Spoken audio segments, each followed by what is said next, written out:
अस्सलामु अलैकुम वरहमतुल्लाहि वबरकातुहू। एक सवाल अक्सर लोगों के जहन में आता है, शायद आपके जहन में भी आता हो, मेरे तक ये सवाल आ चुका है, तो सोचा इसका जवाब ढूंढा जाए और फिर इसका जवाब देने की कोशिश की जाए। सवाल ये किया गया काफ़ी अहबाब की तरफ से कि क्या वजह है कि अल्लाह ताला ने इन यहूदियों को इतनी ढील दे रखी है कि इन्होंने तकरीबन 70 साल से फ़लस्तीन के अंदर मज़लूम मुसलमानों का कत्लेआम कर रखा है और इतने सारे मासूम बच्चों को इन्होंने कत्ल कर दिया, इतनी सारी औरतों को इन्होंने कत्ल कर दिया, इतने सारे बड़ों को, बूढ़ों को, बच्चों को इन्होंने कत्ल कर दिया। मस्जिद अक़सा की हुर्मत को ये पामाल करते रहते हैं। फिर भी क्या वजह है कि अल्लाह ताला इनको ढील दिए हुए है? क्यों अल्लाह ताला इनकी पकड़ नहीं कर रहा है? इतना लंबा टाइम हो गया, इन्होंने एक फसाद ज़मीन में मचा कर रखा हुआ है, कत्लेआम ज़मीन में मचा कर रखा हुआ है, फिर भी अल्लाह ताला इनको डील क्यों क्यों दिए हुए हैं? क्या वजह है कि अल्लाह ताला इनकी पकड़ नहीं कर रहा, इन पर अजाब नहीं आ रहा? क्यों इनको अल्लाह ताला नेस्त नाबूद नहीं कर दे रहा?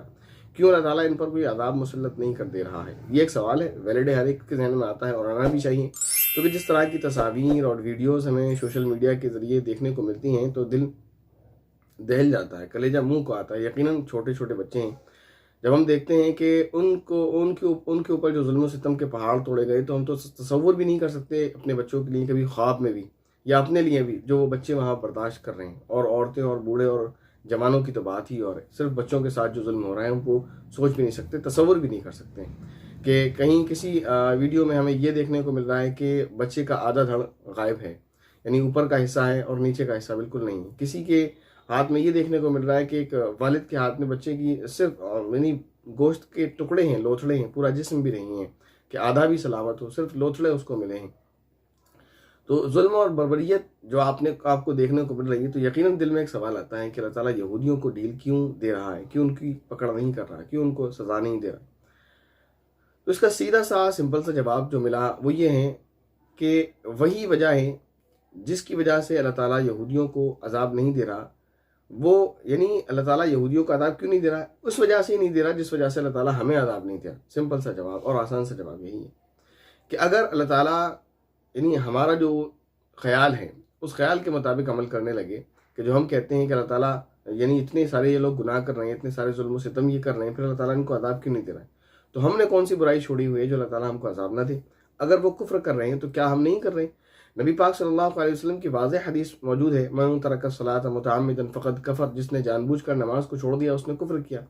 ये एक बहुत ही कड़वी हकीकत है कि हमारी आबादी का तकरीबन 90% हिस्सा, 90% जो है नमाज नहीं पढ़ता।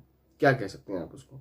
अब नॉर्मल दिन की क्या बात करेंगे, मैंने खुद इस बात को फील किया है और दुख होता है। जुमे की नमाज़ पढ़कर जब हम निकले हैं तो हम देख रहे हैं कि समोसे वाला समोसे बेच रहा है, कपड़े वाला कपड़े सी रहा है। यानी ये नहीं कि वो कभी इससे पहले वाली मस्जिद में नमाज़ पढ़कर आए हैं या बाद में जाएंगे, बिल्कुल भी नहीं। हम अपनी आबादी में, अपनी सोसाइटी में नज़र दौड़ाएं तो हमें ये देखने को मिलता है कि 5 वक्त यानी दिन में 5 वक्त नमाज़ पढ़ना तो बहुत दूर की बात है, लोग जुमे के दिन भी नमाज नहीं पढ़ रहे हैं। बहुत सारे लोग तो ऐसे हैं जो ईद के दिन भी नमाज नहीं पढ़ते, बस वो मुस्लिम घरानों में पैदा हुए हैं और उनकी ज़िंदगी चल रही है और कुछ भी नहीं। और यह हकीकत है, ये झूठ नहीं है। वरना आप सोचें, ज़रा गौर करें कि ईद वाले दिन जो इतनी भीड़ हो जाती है कि मस्जिदें छोटी पड़ जाती हैं, उन्हें रोडों पर, गलियों पर नमाज पढ़नी पड़ती है, तो वो आबादी फिर जुमे में कहाँ जाती है? बाकी दिनों में कहाँ चली जाती है? जो ईद के दिन इतनी भीड़ होती है वो बाकी दिनों में क्यों नहीं होती है? यानी जुमे में क्यों नहीं होती है इतनी भीड़ जितनी ईद पर होती है? तो डेफिनेटली इसका आंसर यही है कि वो जुमे में नमाज नहीं पढ़ रहे हैं। और जो भीड़ जुमे के दिन मस्जिद के अंदर होती है वो भीड़ बाकी 5 नमाजों में क्यों नहीं होती है? तो डेफिनेटली इसका जवाब ये है कि वो लोग नमाज नहीं पढ़ रहे हैं, यानी कहीं नहीं पढ़ रहे हैं। ऐसा नहीं कि यहाँ पढ़ रहे हैं वहाँ पढ़ रहे हैं, कहीं भी पढ़ रहे होते तो किसी एक मस्जिद का तो ऐसा हाल होता। आप ईमानदारी से बताएं, कोई एक ऐसी मस्जिद है कि जिसमें जितनी भीड़ जुमे के दिन रहती है जुमे की नमाज में, उतनी ही भीड़ जुमे के दिन फजर की या जुमे के दिन असर की नमाज में भी रहती है, बाकी दिन की तो छोड़ दें? क्या ये पॉसिबल है? क्या आप एक ऐसी मस्जिद का नाम ले सकते हैं आप अपनी सोसाइटी के, अपने इलाके के अंदर? यकीनन जवाब है ना। तो हम जो काम कर रहे हैं ये इतना बड़ा गुनाह है कि इस्लाम में यानी तमाम जो गुनाह हैं उन सबसे बड़ा गुनाह है, कुफ्र और शिर्क के बाद सबसे बड़ा गुनाह यही है कि हम नमाज को छोड़ दें। और हमारी एक बहुत बड़ी आबादी जो है नमाज को छोड़े हुए हैं। तो फिर अल्लाह ताला हमको डील क्यों दिए हैं? जिस वजह से अल्लाह ताला हमको डील दिए हुए, उसी वजह से अल्लाह ताला उन यहूदियों को डील दिए हुए। अगर अल्लाह ताला इस ज़ाब्ते पर अमल करे जो हम सोचे बैठे हैं कि बंदा जब गुनाहों में मुलव्विस हो जाए और गुनाह करने लगे तो अल्लाह ताला फिर उसको अज़ाब दे दे, इसलिए यहूदियों का अज़ाब दे दे, तो अज़ाब तो हम पर भी आना चाहिए। फिर हमारी तो एक बहुत बड़ी आबादी एक झटके में ख़त्म हो जाएगी, 1-2 दिन में ही ख़त्म हो जाएगी, ये नमाज ही नहीं पढ़ रहे। इसी तरह आप कौमों की तारीख को उठाकर देखें, कुरान करीम को पढ़ें, तफसीर को पढ़ें, अहादीस को पढ़ें, वाक़यात को पढ़ें, जो अम्बिया के वाक़यात हैं, तो आपको मालूम होगा कि मुख्तलिफ़ कौमों को अल्लाह ताला ने मुख्तलिफ़ गुनाहों की वजह से अज़ाब दिया है। मसलन हज़रत शुआइब अलैहिस्सलाम की जो कौम थी, उनके बहुत सारे गुनाह हैं। उसमें से अल्लाह ताला ने जिस गुनाह को हाईलाइट किया है वो नाप तोल में कमी करना। क्या हम नहीं कर रहे? इसी तरह अल्लाह ताला ने और कौमों की जो बुराइयां बयान की, उसमें से एक कौम है लूत अलैहिस्सलाम की कौम। उसके अंदर एक बुराई है होमोसेक्सुअलिटी। क्या वो हमारे अंदर नहीं है? यानी हमारी सोसाइटी में नहीं पाई जाती, अगरचे एक कम दर्जे में पाई जाती है, लेकिन पाई जाने लगी है। बड़े अफसोस की बात है। और लोग इसको यानी बस क्या ही कहा जाए, ये एक ऐसा घिनौना अमल है जिसको हम जबान पर लाते में शर्माते हैं, लेकिन एक लिबरल तबका है जो इसको अगर कर नहीं रहा है लेकिन इसको गलत नहीं कहता। ये तो कहता है कि नहीं हम करते तो नहीं है अगरचे, लेकिन इंसान का राइट है, कर सकता है। ऐसे लोग हैं। तो जब ये बात इंसान कह रहा है कि इंसान करना चाहे तो कर सकता है, राइट है उसका, तो ये कुरान के सही खिलाफ है और ये कुफ्र है। इसी तरह अगर कुरान करीम ने किसी कौम को सूद लेने और देने की वजह से अज़ाब दिया है, तो क्या हमारी कौम में सूद लेने और देने का रिवाज नहीं है? क्या हमारी कौम सूद का कारोबार नहीं कर रही है? तो हम उन तमाम कौमों को उठाकर देखें जिनको अल्लाह ताला ने अज़ाब दिया और उनके कुछ कुछ गुनाह को हाईलाइट्स किया है, तो हम देखेंगे वो तमाम गुनाह तकरीबन हमारी कौम के अंदर पाए जाते हैं, हमारे अपने अंदर पाए जाते हैं। तो क्या वजह है कि अल्लाह ताला हमको अज़ाब नहीं दे रहा है?